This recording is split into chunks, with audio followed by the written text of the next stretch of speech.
What's up, guys? Doug Polk here, and welcome back for another episode of Poker Hands. And today we're going to be taking a look at a hand that was played from live at the bike between myself and Matt Berkey. It's a pretty good hand. I think you're going to enjoy this one, so let's jump right into it. Tend to show up here. So Matt sizes up here with the bigger pre-flop raise. Yeah, this is pretty standard from Berkey. He uses large pre-flop open size. This is a double straddle, by the way. This is Okay, Ryan Fee okay. likes to exercise the double straddle option when possible, and so that's what he did here. And so it's a 5x raise from Berkey. Yeah, I mean 5x is going to be his standard in a straddle or non-straddle pot, no matter what. So I'm not surprised to see a 5x here. And Doug's going to defend the button here with 9-8 of spades. Our hand begins at 5,100, 200, with Matt Berkey raising under the gun to 1,000. Now, this is maybe a bit bigger than I would like to typically open to, but it's still a fine play. It's just if you do raise this size, you have to be a bit tighter pre-flop. The reason is because you're not going to be able to profitably bluff with a hand like 7-5 suited or maybe even 7-6 suited if you go this large. You simply get too much action, and your bet size to take the pot down is, very large, so you're going to have to use less of these suited connector kind of bluffs. We'll get to that later, but it's an important note. To the button with 9-8 suited, I think in general I prefer a 3-bet. I don't mind mixing in a flat some of the time as well. If we were at shorter stack size, I think I can get behind even a fold facing this big of a raise. But particularly when we're this deep, I like playing my hand in position here. You can put people in some really difficult spots post-flop. And the value position increases as stack sizes increase as well. So we do decide to flat. Everyone else gets out of the way, and we're ready to take a heads-up flop. And we do get some action. I have never Yeah, for sure. And ace 7-7. Doug with the backdoor straight draw flush draw. Berkey with one of the best flops he's going to get here. For sure. Pot's 2,500, and Berkey's going to choose to bet here. 1,500. And it's interesting because, Berkey talked a lot when he was in the booth of how he's not a fan of the down bet, but most of these players at this table in this spot, but raising, and then being the aggressor, and then this board texture are going to down bet a lot, right? But Berkey goes for the over half pot bet. Yeah, I mean, Doug. And look at this. It actually, maybe because of that sizing, it gets Doug to spaz a little bit and raise, which you probably shouldn't have that many raises on this flop. yeah, I think he's going to, Doug's very calculated in his decisions and blockers and the hands he chooses to bluff. The flop comes ace 7-7 rainbow. Berkey flops top pair, top kicker. And I flop not really that much, but maybe a few backdoor draws. This is where Berkey makes a decision that I'm not a big fan of. He sizes it at 1,500 into a pot of 2,500 on this board. I don't really think that bet size makes too much sense. On a board that's very dry, like an ace-high paired board, you typically want to use smaller bet sizes. In fact, on paired boards in general, you want to use smaller bet sizes because most hands miss on paired flops, and if your opponent doesn't have anything, they're going to have to let go of most of their hands. So by using a size more like, let's just say 600 or 700 here, you really attack a large portion of the defender's range, whereas if you go for a big bet, they can safely fold a lot of hands like queen jack or pocket fours and not really have to worry about it because they don't have to defend with very many hands. Now, I don't use the small bet as much as many players do, and on certain boards, I think it's much worse. But on this board specifically, I really do like a small bet size. Now, this is where things start to get kind of interesting. I know I don't have very much on the flop here. I have only 9 high, but my hand's kind of cool. I do have a backdoor flush draw. Obviously, I turn spade, I'll have a flush draw. I can turn open-ender on a 6 or a 10, so I have some good playability. And then there's also some interesting removal effects at play as well. My opponent cannot have 9-7 of spades or 8-7 of spades. And you might think, oh, wow, 2 hands they can't have, Doug, huge blockers. But it's actually pretty important. If I raise this flop and barrel the turn and bet the river, I'm saying that I have a 7. Now, if my opponent can't have 9-7 of spades or 8-7 of spades, he also can't have 9-7 of clubs or 8-7 of clubs because there's a club on the board. And he can't have 9-7 of diamonds or 8-7 of diamonds because the 7 of diamonds is on the board. So he can only have 9-7 or 8-7 of the 9-7 and 8-7 combos. Now, he could maybe have 7-6 or 7-5, but this is where my pre-flop comment makes more sense. He might be able to have those here, but those hands will not be profitable opens when he raises this big. So it should narrow down the amount of sevens that he has fairly substantially. I also think if he had a really strong hand like aces or ace 7, he might be more inclined to check on the flop and try and trap me, but he also might bet. But this is also kind of where that bet size doesn't make too much sense to me. If you bet huge and you have ace 7, what do you hope I have, right? It's much less likely I have anything to go with. And it's another reason why I like that small size. Anyway, so going back to my hand here, we want to raise some bluffs here on the flop. We're going to have hands like 8-7 suited or 9-7 suited. Again, right around the edge of what we're going to play pre-flop. We could have ace-7 from time to time. I again would probably lean towards calling that a bit more than raising for some of the same reasons why I'd like a check on the flop in Berkey's shoes. But we can definitely have 9-7 suited, 8-7 suited as some value bets. And I honestly wouldn't hate even raising a hand like pocket sevens, where my opponent can definitely have an ace, or maybe even the beautiful cooler aces against sevens, and you get the whole stack. So we want to work some bluffs in. We have some value bets. What are the best bluffs? Well, maybe a hand like 9-8 of spades, backdoor flush draw, good removal. I actually can't think of many bluffs that are better. I mean, maybe 8-6 of spades, although we're getting into territory I might not play pre-flop, and he might not open. Anyway, long-winded, but I think this is one of our better candidates. And I'm also going to be raising with some hands like 10-8 suited or 10-9 suited that also have some of those same removal effects and backdoor equity. Okay, enough said.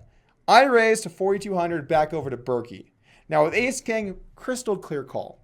What's a bit weird is because he bet so big, he could maybe fold a few hands that he wouldn't normally have to fold. But if you bet an ace on an ace high paired board and you get raised, especially when it's a smaller size like this bet, you're going to have to go ahead and choose to call. Because if you don't call with all your aces, the button can start to bluff you a bunch. And really, if he folds very much when I raise here, I'm getting a pretty good price on it. I'm not even raising to 3 times his bet size. So I like his decision to call. And let's take a turn. Some of the sevens is pretty natural, I think, for him. But Berkey knows that, you know, he's basically saying I have a 7, and that's all he's losing to here. Right, of course. Turn does make Doug a pair, so Will he check back here? I'm curious to see if he's going to choose to check back. When Berkey does call the flop, though, 9 shouldn't necessarily have too much showdown value.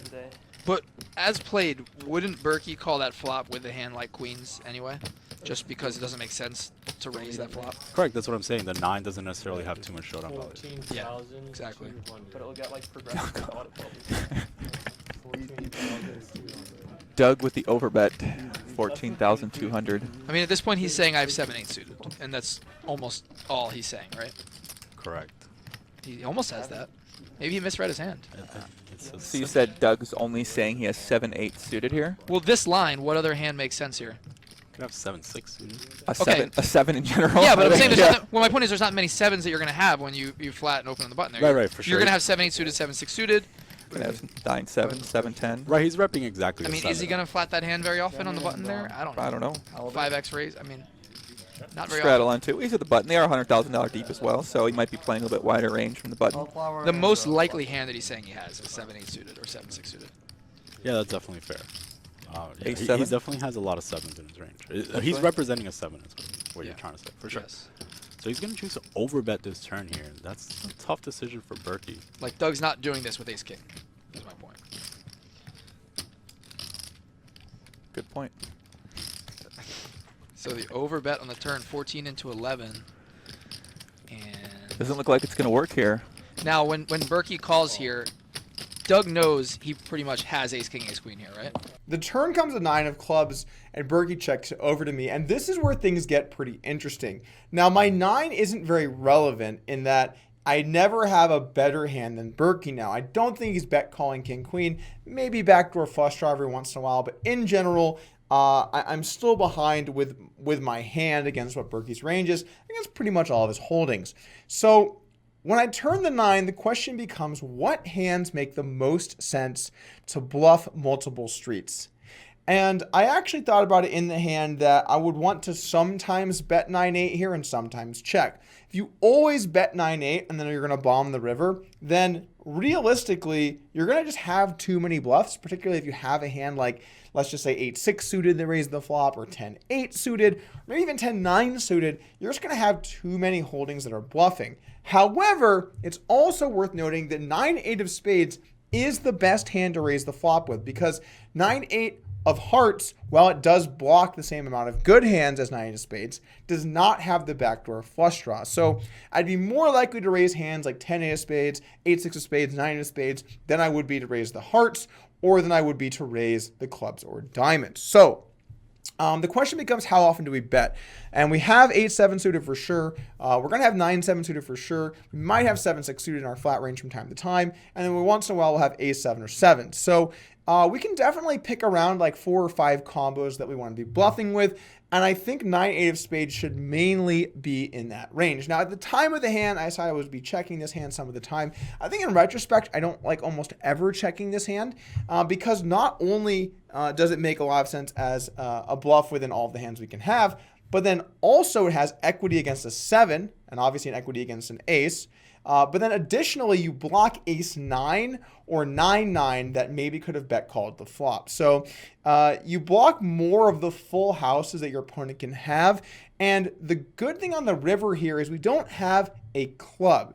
You don't really want to take this line with like a 10-8 of clubs. You wouldn't want to raise flop, bet turn, bet river. You might want to raise flop, bet the turn with 10-8 of clubs, but on the river now, your opponent can't have like Ace-10 of clubs or Ace-8 of clubs, hands that would probably fold the river. So you don't want to block those same draws. So I think this is the kind of spot where if you're going to bet, you're repping a 7, you got to go big, your opponent's unlikely to have a 7, and if you're going to fire the turn with a hand like 9-8 of spades, you got to be thinking about that river barrel as well. I decided to go ahead and fire 14.2 thousand here on the turn overbet. We're setting up for some serious fireworks on the river. Now, in Berkey's shoes with Ace-King, kind of an interesting spot. I actually think a hand that would be kind of an undervalued good call hand would be a hand like, let's just say Ace-8 of hearts, where I can't have 8-7 of hearts in my range anymore. I just simply don't have as much value. And I'm unlikely to be bluffing with 8 of hearts as well, or at least less likely. So that hand will be a really nice call. Now, you don't have enough hands to just call Ace-8 of hearts and a 7, right? You don't have many 7s pre. You're only going to have Ace-7 of hearts as far as like your boats go, and then aces. You might be checking that in the flop sometimes. So you're going to simply have to call with some hands that you might not want to. And if all else fails, this is a good tip for you guys. Let's say in this spot, all else fails. You don't know what's going on, and you realize you don't have a 7 much. What you can do is take your worst aces on the turn, fold them. Take your middling aces and call them on the turn to fold them on the river, and take your best aces and call them down. So maybe you take a hand like Ace-5 suited or Ace-10, fold it on the turn. Maybe you take a hand like Ace-Jack or Ace-Queen, and you fold it on the river. And then you take a hand like Ace-King, and you let them know what's up, and you put your foot firmly on the brake, and we're going to see what they have at showdown. Now, going into the river here, I know what I have to do. It's not fun. I'm not happy about it. And Berkey's not exactly known for folding. In fact, Berkey calls where no one else would consider it. But I know what I have to do. I didn't come this far to give up on the river. Sometimes you just gotta take your courage and stand up and say, A large amount of the time. holy shit, that's a full house. Large amount of the time. Really? Oh my god. What a life. When you run good, you run good. Holy moly guacamole. Wow. Welcome to the life of Doug Polk. I was going to say he had a backdoor full house draw on the flop, but now the sizing, I mean, there is some chance Berkey could have a 7 himself as well. Doug just kind of blocks some of those combos, so Berkey's pre-flop selection is a little bit out of line, but I don't think it adds in that many 7s, so. And Doug, looks like he's going to bet 30,500. 30,500. Wow. Let's see what Berkey says here, if he can talk to Doug at all.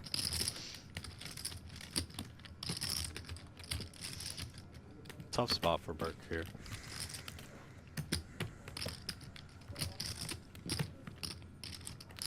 Doug acted fairly quickly in the river. All right, so the river gives us a full house. Berkey checks it over to us. And now I'm thinking about Value Town. But we got to think about what size makes sense. Let's say that I had a 7 here.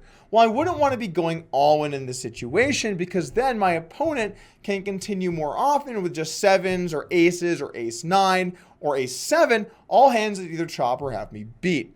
So we have to pick a size that makes sense given the texture of this board. And I think a smaller bet size, more like 3/4 pot, does the job. Now, you might want to argue against people that you think call more often, you should go for that big size. But when the board shifts in a way where I would want to bet certain sizes with my value hands, I want to bet certain sizes with my bluffs, I try and pick the size that makes the most sense of my total strategy. In this spot, that's 3/4 pot. Now, you might argue that, Doug, there's a good reason to go huge, put them all in, all this stuff. I think that's a fine size too. But in general, when the board double pairs, I try to be a little bit more on the smaller side of what size I choose than, let's just say, certain other runouts like flushes or straights. Anyway, we bet 30.5 thousand. Action back over to Berkey. Can he make the hero read and let this one go? Can Berkey get away from this hand?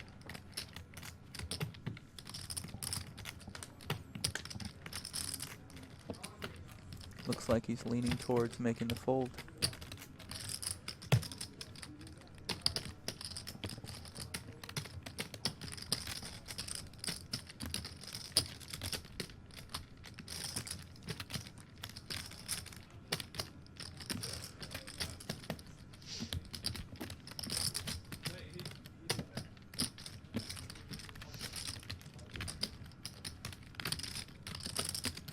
Berkey calls here. It's a 100K pot. Doug with a Tom Dwan impression, mouth open, staring at the board. The head bob. I've seen this look from Berk one too many times. 9. Yeah. Oh, Wow, Berkey does call. makes the call. $100,000 pot for Doug Polk. Wow. Goes runner, full house to clip Matt Berkey. What a start in this game for Doug Polk. Damn, Berkey, you didn't get away from that. I thought we were what was it, your place or your house or something? What was the expression again? That's the toughest lineup I'll ever play in my life, and I felt right at home. Moreover, I felt like they were in my backyard, not the other way around. Would I have a chance in hell in a 6-max game online against that crew? No, not even remotely. Do I think I have an edge in a live realm, 300 blinds deep, effective? Fuck yes. I happily played this lineup. Oh, I gotcha. You know what makes me feel like I'm in my backyard? Being in my backyard. Thanks, where you at? Wow, $100,000 goes to Doug Polk. Welcome to Doug Polk Week. It's almost over, right? Just because we're getting crushed there. Christian not happy. Nah, I mean, you know, really good pop for Doug there. And, you know, really tough spot for Berk. I mean, it's just one of those spots where